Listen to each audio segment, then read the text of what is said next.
यूहन्ना की किताब से हम पढ़ना शुरू करेंगे जल्दी से। यूहन्ना अध्याय 14 की किताब से हम पढ़ना शुरू करेंगे। आयत 18 से है, शायद हम पढ़ेंगे वहीं से। यूहन्ना अध्याय 14 नोट करेंगे और पढ़ना शुरू करेंगे। प्रभु अद्भुत है। वो कह रहा है, मैं तुझे अनाथ नहीं छोड़ूंगा। कौन है? मैं तुम्हें अनाथ नहीं छोड़ूंगा, मैं तुम्हारे पास आता हूं। अब आप इसको कम से कम 5 बार बोलना, इसी वर्ड को अपने मुख से। मैं तुम्हें अनाथ नहीं छोड़ूंगा, मैं तेरे पास आता हूं। मैं तुझे अनाथ नहीं छोड़ूंगा, मैं तेरे पास आता हूं।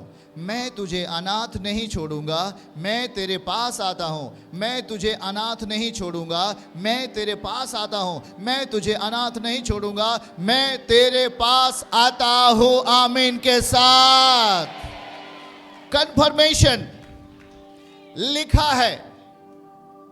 मैं नहीं बोल रहा, यीशु पिता कह रहे हैं, मैं तुम्हें अनाथ नहीं छोड़ूंगा। अरे दुनिया छोड़ दी, पड़ोसी छोड़ दिया, नाते रिश्तेदार आपको छोड़ दिए, घर के लोग छोड़ दिए, पर याद रखो यीशु मसीह कहता है कि मैं तुझे अनाथ नहीं छोड़ूंगा, मैं तेरे पास आ रहा हूं। कितनी बड़ी बात है, आमीन बोलो। कितनी अद्भुत बात है, हाँ या ना? कह रहा दुनिया आपको छोड़ सकती है पर मैं तुझे नहीं छोड़ सकता। दुनिया छोड़ देगी पर दुनिया बनाने वाला आपको नहीं छोड़ेगा। सही, दुनिया आपको छोड़ सकती है, संसार आपको छोड़ सकता है, पर संसार को बनाने वाला सृष्टिकर्ता आपको नहीं छोड़ेगा। तो क्या चाहिए? सब कुछ बेहतर होगा। आगे का वचन पढ़ेंगे, नीचे आ जाइए। अब हम उसको पढ़ेंगे। थोड़ी देर रह गई है, समझते चलो। अब हम अलौकिक दुनिया में कदम रख चुके हैं भाई बहनों, इसे समझना है। थोड़ी देर रह गई है कि फिर मुझे संसार ना देखेगा, संसार मुझे नहीं देखेगा, परंतु तुम मुझे देखोगे। वाह! इसलिए कि मैं जीवित हूं और तुम भी जीवित रहोगे। कोई मुझे मार ही नहीं सकता, कोई मुझे मार नहीं सकता, क्योंकि मैं किसे देख रहा हूं? मैं संसार को नहीं देख रहा, मैं यीशु को देख रहा। थोड़ी देर रह गई है, हमारे साथ कहें, थोड़ी देर रह गई है। ये प्रभु आपसे बात कर रहा है प्रियो। थोड़ी देर रह गई है कि फिर संसार मुझे ना देखेगा। संसार कभी यीशु को नहीं देख सकता, परंतु तुम मुझे देखोगे, इसलिए कि मैं जीवित हूं और तुम भी जीवित रहोगे।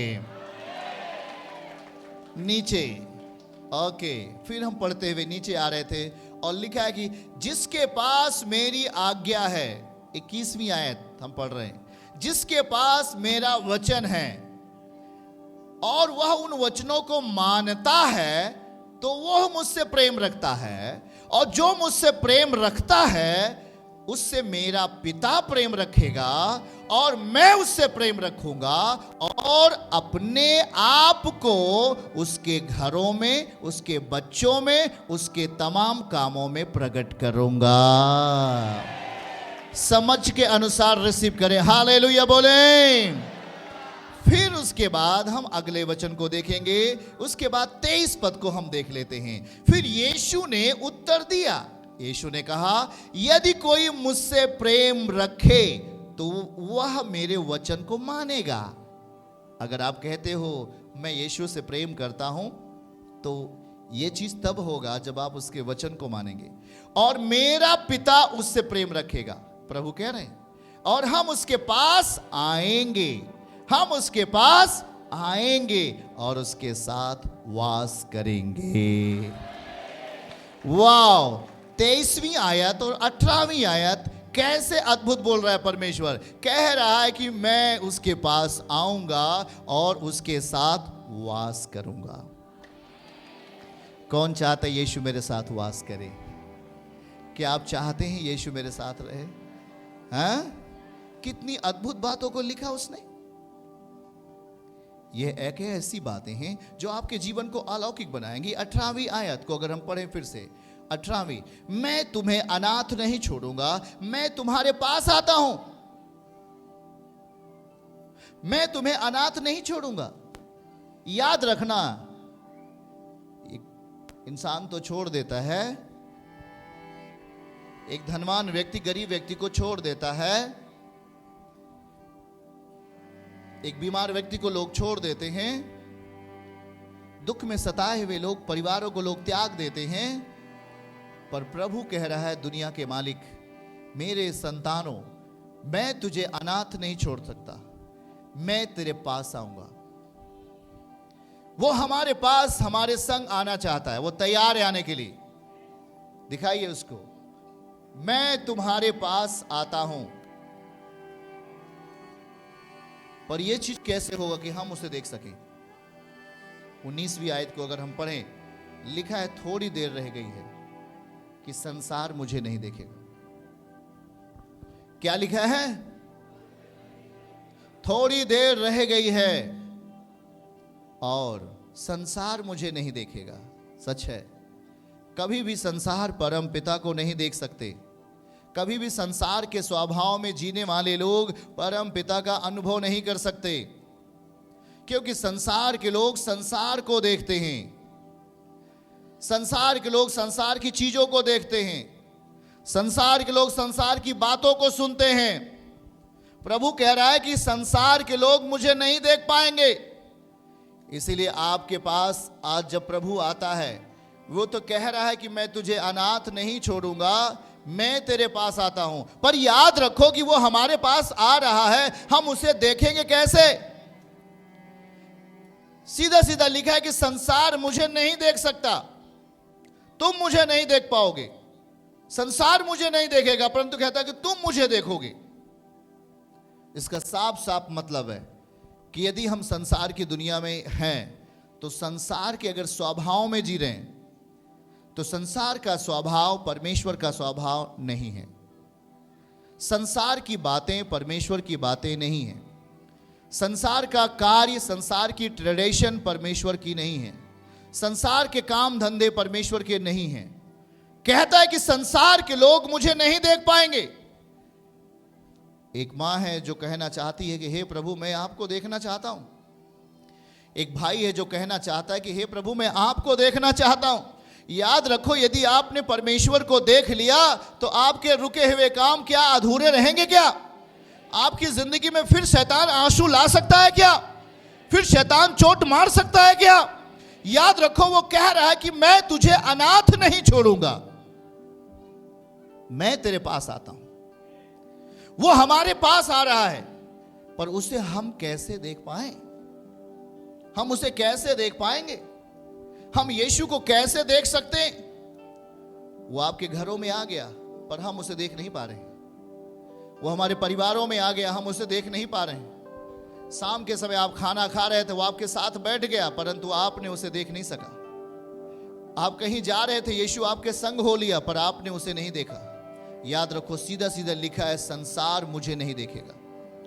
संसार मुझे नहीं देखेगा, परंतु तुम मुझे देखोगे, क्योंकि मैं जीवित हूं। इसका मतलब है कि अगर हमें यीशु को देखना है तो हमें जीवित होना पड़ेगा। हमारी आत्मा जीवित होना पड़ेगा, हमारी आत्मा जागृतवान बननी पड़ेगी। जब तक हमारी आत्मा जागृतवान नहीं बनेगी, उसके वचन से, उसकी आज्ञाओं से, उसके प्रेम से, तब तक हम उसे नहीं देख सकते। इसलिए याद रखो, वचन का उल्लंघन शैतान की ओर से होता है। जब आप कभी भी किसी तरीके का उल्लंघन करते हैं, उसके वचन को तोड़ते हैं, तो यह शैतान का जोर होता है उस जगह पर। जब गलत चीजों के प्रति आप अपने आप को समर्पित करते हैं, जब गलत चीजों के प्रति अपने आप को तैयार करते हैं, वहां पे प्रभु आपको दिखाई नहीं देता। आप कहते हैं मेरा बेटा फंस गया, मेरी बेटी कहां हो गई, मेरा परिवार कहां चला गया। याद रखो, वो सीधा सीधा कह रहा है, मैं तेरे पास तो आता हूं, परंतु तुम मुझे नहीं देखोगे, संसार मुझे नहीं देखेगा। क्या लिखा है बाइबल के नीचे? अंडरलाइन करो, संसार मुझे नहीं देखेगा। उसके नीचे आप समझो इस बात को, संसार मुझे नहीं देखेगा, यह वचन में लिखा है, संसार मुझे ना देखेगा। बताओ जरा, अगर हम यीशु को नहीं देख पाएंगे तो हमारी जिंदगी थोड़ा है। पाप में पैदा हुए और पाप में ही मर जाएंगे। मतलब क्या निकला इस दुनिया में आकर? अगर हम पाप में जन्म लिए और पाप में ही मर गए और शैतान के हाथ चले गए तो आपकी जिंदगी क्या मतलब निकला? प्रभु कह रहा है कि संसार मुझे नहीं देखेगा पर तुम मुझे देख लोगे, क्योंकि मैं आगे लिखता है कि मैं जीवित हूं। इसका मतलब है कि अगर हम अपनी आत्मा में अगर हम जिंदा हो गए, यदि हम अपनी आत्मा में उसकी आज्ञाओं को रख लिए, यदि हम अपनी आत्मा में उसके वचनों को रख लिए, उसके प्रेम को रख लिए, तो याद रखो आप यीशु को देखोगे और यीशु आपको देखेगा। कितने लोग बातों को समझ रहे हैं? आप यीशु को देखोगे, आप यीशु को देख सकते हो। आप यीशु को तभी देख सकते हो जब आप जीवित अवस्था में जियोगे। मरी हुई अवस्थाएं शैतान की हैं, बुराइयों की अवस्थाएं शैतान की हैं, गुनाह की अवस्थाएं शैतान की हैं, पाप की हैं। याद रखो उस घटना को, जब आदम ने गुनाह किया तो बाइबल कहती है कि वो छुप गए परमेश्वर से। उसके पहले वो खुदा के सामने आ रहे थे। प्रभु कहता है कि हर शाम में, हर ठंडे समय में प्रभु उनके साथ चलता था, आदम से बात करता था। पर जब बीच में पाप आ गया तो वो छुप गए, प्रभु को नहीं देख सकते। अब वो यीशु को नहीं देख पा रहे क्योंकि उनके बीच में पाप आ गया। याद रखो यहां प्रभु कह रहा है कि भाई मैं तुझे अनाथ नहीं छोड़ूंगा, मैं तेरे पास आता हूं। पर उसने बीच में कहा संसार मुझे नहीं देखेगा। इसलिए अभी हमने आते ही कहा कि हम संसार में नहीं जीते, हम उसके वचन में जीते।